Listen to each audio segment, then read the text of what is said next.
Oke, baik.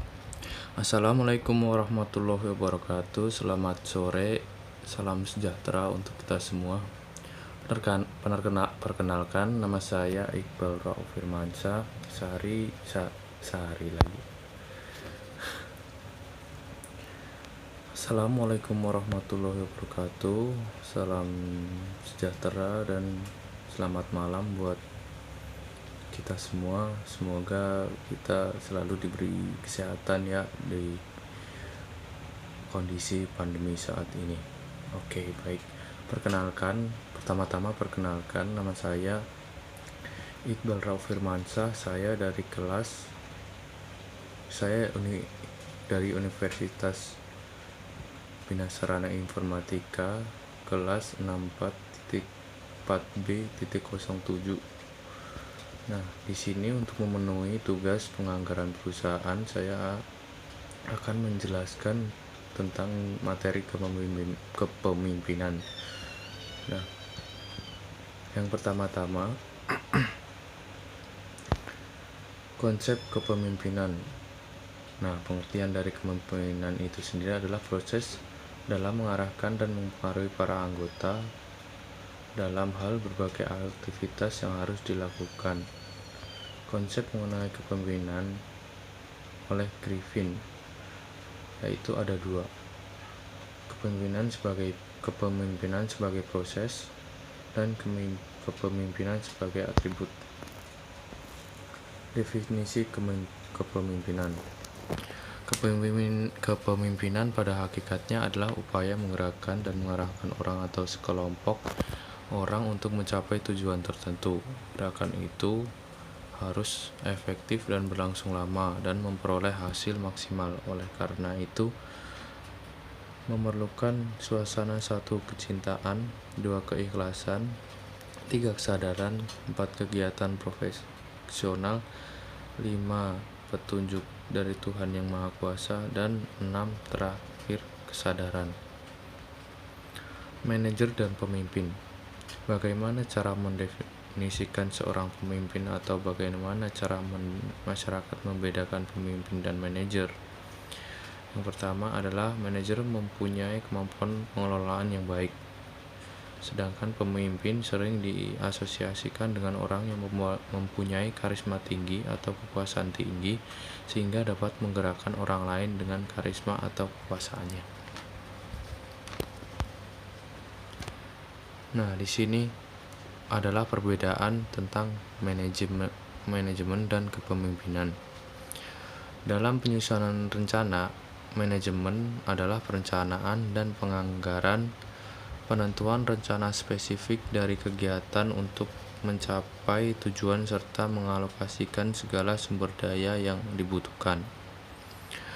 Sedangkan kepemimpinan dalam penyusunan rencana adalah penentuan arah kegiatan, menyusun visi atau tujuan jangka panjang yang akan diraih oleh organisasi serta strategi perubahan yang harus dilakukan.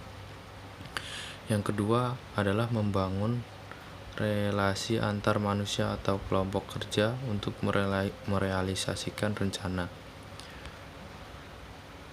Dalam manajemen, hal itu dilakukan dengan pengoperasian dan penempatan SDM, menyusun struktur organisasi, prosedur kerja, tanggung jawab dari setiap bagian organisasi, serta metode implementasi. Dalam kepemimpinan, membangun relasi dapat dilakukan dengan mengkomunikasikan visi kepada orang-orang serta membangun kerjasama dengan orang-orang yang siap untuk mewujudkan misi secara bersama-sama. Yang ketiga, dalam implementasi rencana. Dalam implementasi rencana, manajemen melakukan pengawasan dan pemecahan masalah. Pada tahap implementasi tugas, manajemen adalah melakukan pengawasan dan pengendalian atas berbagai kendala yang mungkin ditemui. Dalam kepemimpinan, relasi implementasi rencana dilakukan dengan memotivasi dan memberikan inspirasi.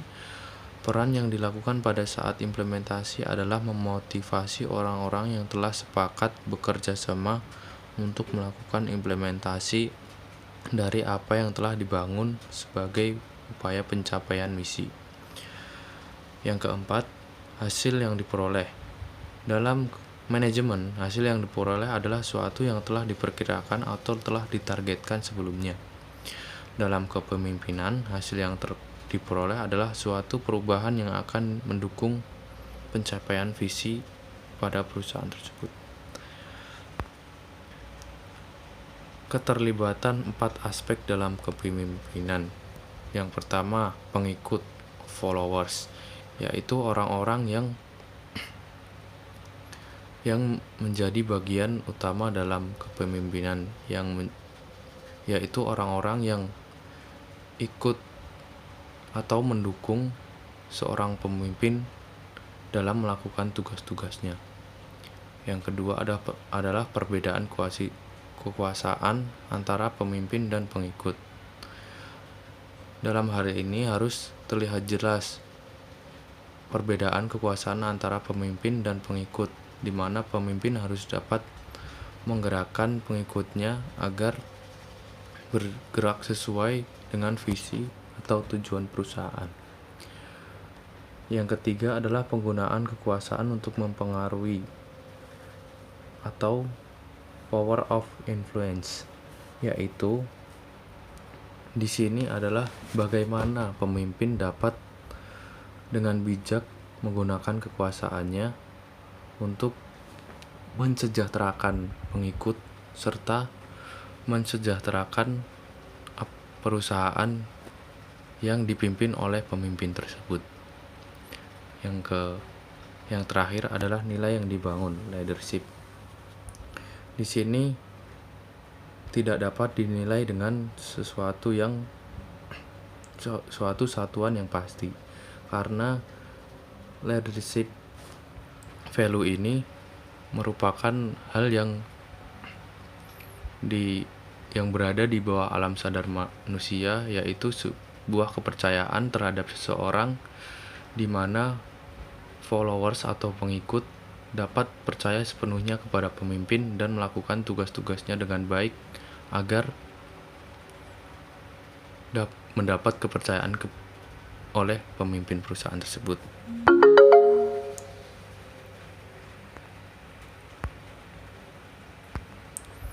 Pendekatan mengenai kepemimpinan, yaitu ada 3. Yang pertama adalah pendekatan personal atau personal traits of leadership approach. Yang kedua adalah pendekatan perilaku, yaitu behavioral approach. Yang ketiga adalah pendekatan kontingensi atau contingency approach. Pendekatan perilaku mengenai kepemimpinan. Fokus dari pendekatan perilaku ini adalah yang pertama, fungsi-fungsi kepemimpinan atau leadership function. Yang kedua adalah gaya kepemimpinan, leadership styles. Mungkin fungsi-fungsi kepemimpinan dan gaya kepemimpinan dapat dibahas di video berikutnya. Pendekatan personal mengenai kepemimpinan, yaitu yang pertama, pemimpin dan bukan pemimpin. Di sini bisa dikatakan seorang pemimpin dengan pengikutnya. Yang kedua adalah pemimpin efektif dan pemimpin yang tidak efektif. 2. Fungsi kepemimpinan. Fungsi yang terkait dengan tugas. Yang pertama, ada fungsi yang terkait dengan tugas atau pekerjaan, task related function, yaitu fungsi-fungsi